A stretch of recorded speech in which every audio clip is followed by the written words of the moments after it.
we were talking this morning, the ones that really get us are the ones when members of the service come home. Yeah.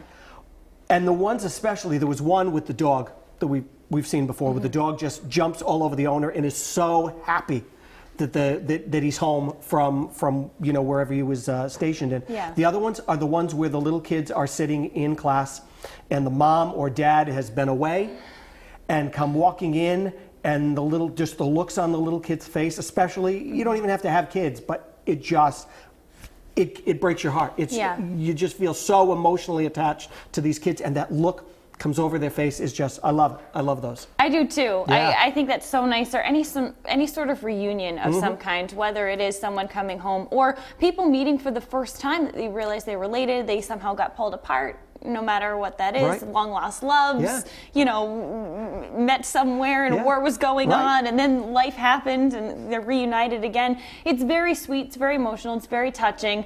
I also love a good sports story, whether it is real, like the Marlins, or whether it's, just a feel-good movie, kind of like cheering for that underdog. I don't know what it is. I do love sports, so I'm sure that's a big part of it.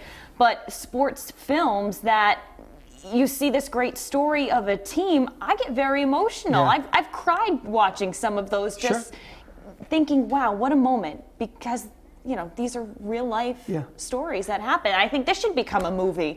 The one that did it for, I think it was probably a couple of months ago that we ran the story. Wasn't it a man who had lost, they parted ways. He was in World War II, and they I guess, fell in love, and then they went the woman in Australia? Yes, and then they went their separate ways. Oh my God, they were an older couple, and they eventually found each other, and I think didn't they visit each other in Australia, or he flew to Australia? They Skyped, I think, at Skyped first. the first time, and then they went to see each other. I remember we ran that story, and then all of us sat here, and we were just like, oh. It really does put you in a good mood, and I think, having that player's tribute to his teammate was very touching. He's not a big hitter either, so he was extremely emotional when he got that home run, because he thought, wow, it's kind of like he's here with me during this moment. And to see all those players just have so much emotion and to cry, you think of these athletes, kind of rough and tough guys, and to see them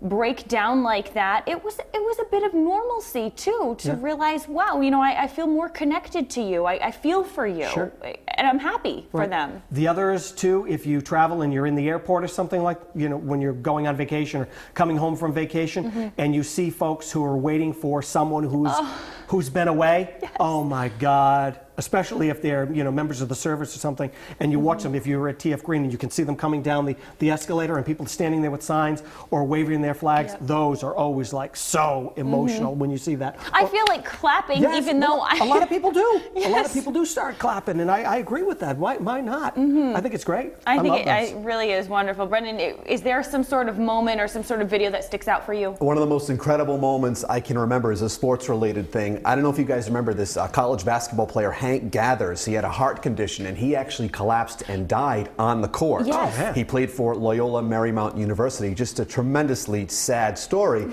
And then in one of their subsequent games after that, Gathers was a lefty. His teammate, Bo Kimball, actually shot his first free throw left-handed in honor of him, and he drained the shot. I mean, just thinking about it, it's so emotional, and that stuck with me when I was a young boy getting into basketball, and it's just an incredible, incredible moment. These things that happen in our history that are just remarkable, and they're just really, really compelling stories. Well, what sticks in the memories of our social media friends? Let's take a look, shall we? Jean Wiley Sadler gets things started, saying, in part, she has on a happier note here, I will never forget, this was a recent one, Dustin Pedroia's dancing move at home plate, safe, laugh out loud. That was pretty good just the other day. That was really, really incredible. And regarding Dee Gordon's home run, Jennifer Ewing adds, sad moment, yes it was indeed, yet a wonderful tribute. Yes, it was great to see that home run hit. I mean, really, really incredible stuff going on. And as always, we want to hear what all of you think. So please leave us a comment on our Facebook page, or you can follow us on Twitter and Instagram @The Rhode Show.